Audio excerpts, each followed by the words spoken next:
بسم اللہ الرحمن الرحیم ووصى بها إبراهيم بنيه ويعقوب يا بني إن الله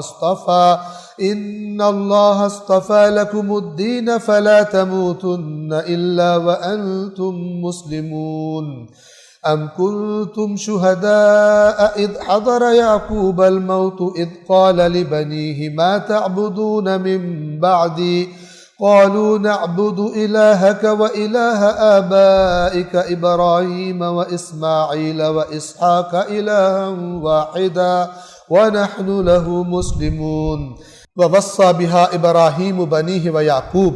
اب جناب وصیت کر رہے ہیں کون؟ ہماری سب باتیں یعنی مختلف ہیں، ہمارے مزاج روش مختلف ہیں. ووصى بها إبراهيم بنيه ويعقوب، وصیت کی اسی بات کی اپنے بیٹوں کو ابراہیم نے بھی اور یعقوب نے. ہمارے ذہن میں جب وصیت آتی ہے تو کیا آتا ہے؟ یہ پلاٹ میں اس کو دے رہا ہوں، یہ زیورات جو ہے میں فلانی بیٹی کو دے رہا ہوں. یہ دین کی کہاں سے آ گئی؟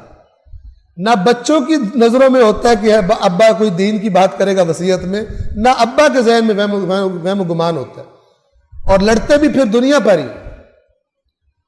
اللہ کے بندوں کی وصیت کیا ہوتی ہے کہ جب حضرت ابراہیم کا آخری وقت قریب آیا، جب حضرت یعقوب کا آخری وقت قریب آیا، انہیں فکر لگی، یہ فکر ہی لگی کہ اب میرے بچوں کو پوری جائیداد منتقل ہو جائے، کوئی چیز ادھر ادھر ہو جائے، یہ پیسے اس کے پاس ہے، اس کے پیسے. کیا فرمایا قرآن جو بتا رہا ہے کہ ہمارے بعد کس کی عبادت کرو گے؟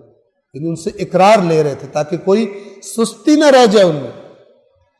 یاد کرو کہ اور وصیت کی اپنے بیٹوں کو، اپنی اولاد کو ابراہیم نے اور یعقوب نے. کیا وصیت کی؟ اے میرے بیٹو، اللہ نے تمہارے لیے یہی دین پسند کیا. ہم کیا کہتے ہیں؟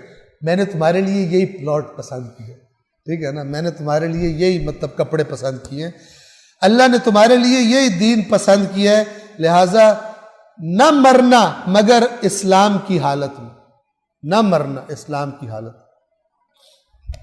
یہ اللہ کے بندوں کی وصیت ہوتی. ام کنتم شہداء، یا کیا تم اس وقت موجود تھے؟ اذ حضر یعقوب الموت، جب موت آ گئی یعقوب کو، موت حاضر ہو گئی یعنی موت کا وقت آ گیا یعقوب کا، تم تھے اس وقت؟ اذ قال لبنیہ، اس وقت یعقوب نے جو بیٹوں کو کہا تھا، تم نہیں تھے، میں تمہیں بتاتا ہوں. جب اس نے اپنے بیٹوں سے کہا ما تعبدون من بعدی، میرے بعد کس کی عبادت کرو گے؟ یعنی نبی جو ہے اس کو بھی کیا اتنا بڑا ہے یہ دین کا مسئلہ کہ نبی بھی اپنی اولاد کے بارے میں کس چیز سے ڈر رہا ہے کہ کہیں یہ ٹریک سے اتر نہ جائے. اپنے بیٹوں کو وقت موت کیا کہا کہ میرے بعد کس کی عبادت کرو گے؟ میرے بعد کس کی عبادت کرو گے؟ وہ جو کاروباری لوگ ہوتے ہیں، میں چھوٹا سا ایک آپ کو لطیفہ سنا دوں. لطیفہ سنانا جائز ہے اسلام میں، تھوڑا بندہ فریش ہو جاتا ہے. کہ ایک بندہ تھا، اس کا آخری وقت آیا ہوا تھا، تو اس نے کہا کہ اپنے بڑے بیٹے کا نام دیا. کدھر ہے وہ؟ مرنے والا تھا بالکل. تو اس نے آواز دی، کہا بابا میں آپ کے پاس کھڑا ہوں. تو اس نے کہا کہ چھوٹے بیٹے کا، دوسرے درمیانے کا نام دیا، وہ کدھر ہے؟ اس نے کہا میں بھی کھڑا ہوں. تو اس نے پھر تیسرے کا نام دیا، وہ کدھر ہے؟ تو چند بیٹے تھے، سب کا نام دیا، سب نے کہا بابا ہم کھڑے ہیں. تو انہوں نے کہا پھر دکان پہ کون بیٹھا؟ دکان پہ کون بیٹھا ہوا اگر تم یہاں کھڑے ہو سارے؟ تو اس کو مرتے وقت بھی اپنی دکان کی پڑی ہوئی. انسان جو شخصیت بناتا ہے مرتے وقت ویسا ہی ہوتا ہے. میں عرض کرتا رہتا ہوں، میں نے بستر مرگ پر مرنے سے چند لمحے پہلے گالیاں دیتے ہوئے دیکھا ہے. ماں بہن کی گالیاں دیتے دیکھا لوگوں، زبان پر لا الہ الا اللہ نہیں دیکھا. بعض لوگوں مر رہا ہے، نوکروں کو گالیاں دے رہا ہے، بیٹوں کو گالیاں دے رہا ہے، بیوی کو گالیاں دے رہا ہے.